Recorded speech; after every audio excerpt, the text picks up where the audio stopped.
السلام عليكم ورحمة الله وبركاته بسم الله الرحمن الرحيم الحمد لله رب العالمين اللهم صل وسلم وبارك على رسولك وحبيبك سيدنا محمد وعلى آل سيدنا ومولانا محمد റജബ് മാസം എന്നുള്ളത് മഹാന്മാരൊക്കെ അതിനെ പരിചയപ്പെടുത്തി തന്നത് ഒരു കൃഷിക്കാരൻ കൃഷി ചെയ്യാൻ വേണ്ടി നിലം ഉഴുത് നന്നാക്കുന്നത് പോലെ അതിലുള്ള കളകളും അതുപോലെ തന്നെ കൃഷിക്ക് നഷ്ടം സംഭവിക്കുന്ന എല്ലാം കാര്യങ്ങളുണ്ടോ അവകളെല്ലാം ആ കൃഷിസ്ഥലത്തു നിന്നും പറിച്ചു മാറ്റേണ്ടുന്ന ഒരു സമയമാണ്.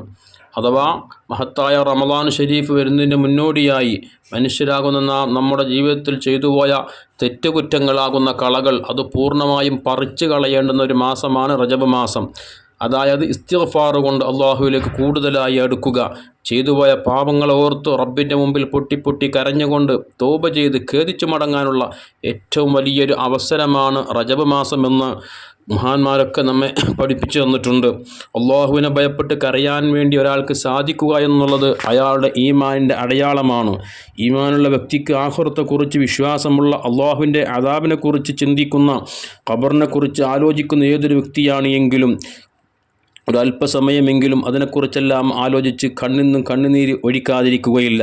അള്ളാഹുവിലേക്ക് ഏറ്റവും കൂടുതൽ ഇസ്തിഗ്ഫാർ കൊണ്ട് തൗബ കൊണ്ട് കരഞ്ഞുകൊണ്ട് അടുക്കേണ്ടുന്ന ഒരു മാസമാണ് റജബ് മാസം എന്നുള്ളത് ഓരോ വിശ്വാസികളും മനസ്സിലാക്കണം.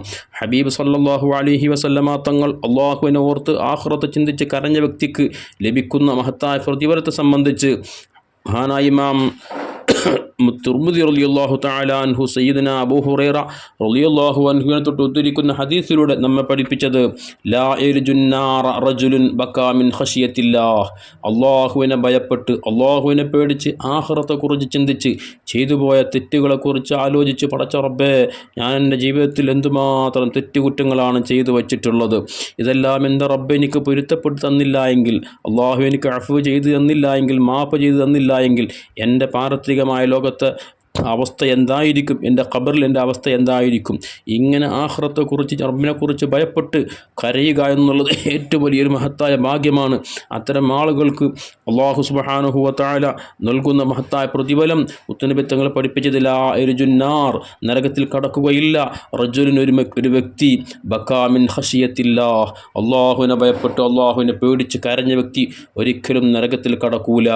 ഹത്താ യഊദൽ ലബനു ഫിൽ റഈ, അവിട്ടിൽ നിന്നും പാല് കറന്നെടുത്ത് ആ പാല് വീണ്ടും ആ വീട്ടിലേക്ക് തന്നെ കയറി പോകുക എന്നുള്ളത് ഒരിക്കലും ഉണ്ടാകാത്ത സംഭവമാണല്ലോ. എന്നതുപോലെ അള്ളാഹുവിനെ ഭയപ്പെട്ട് പേടിച്ച് കരഞ്ഞ വ്യക്തി ഒരിക്കലും നരകത്തിൽ കടക്കൂല എന്ന് ഹബീബ് സല്ലല്ലാഹു അലൈഹി വസല്ലം തങ്ങൾ നമ്മോട് പറഞ്ഞിട്ടുണ്ടെങ്കിൽ അള്ളാഹുവിന് മുമ്പിൽ പൊട്ടി കരഞ്ഞുകൊണ്ട് ചെയ്തുപോയ തെറ്റുകുറ്റങ്ങളെല്ലാം റബ്ബിനോട് ഏറ്റുപറഞ്ഞ് തൗബ ചെയ്ത് ഇസ്തിഗ്ഫാർ കൊണ്ട് റബ്ബിലേക്ക് അടുക്കാൻ, പാപങ്ങളെല്ലാം പൊറുപ്പിക്കാൻ പറ്റിയ ഏറ്റവും വലിയ അവസരമാണ് റജബ് മാസം. അതുകൊണ്ട് തന്നെ പരമാവധി നാം അള്ളാഹുവിനെ ഓർത്തുകൊണ്ട് ഒറ്റയ്ക്കിരുന്നു കൊണ്ട് ആഖിറത്ത് ചിന്തിച്ചുകൊണ്ട് കരഞ്ഞുകൊണ്ട് ചെയ്തുപോയ പാപങ്ങളെല്ലാം മായ്ച്ചു കളയാൻ നമുക്ക് സാധ്യമായാൽ നാം വിജയികൾപ്പെടും. അള്ളാഹു നമുക്ക് തൗഫീഖ് പ്രദാനം ചെയ്യട്ടെ. ആമീൻ. അസ്സലാമു അലൈക്കും വറഹ്മത്തുള്ളാഹി വബറകാതുഹു.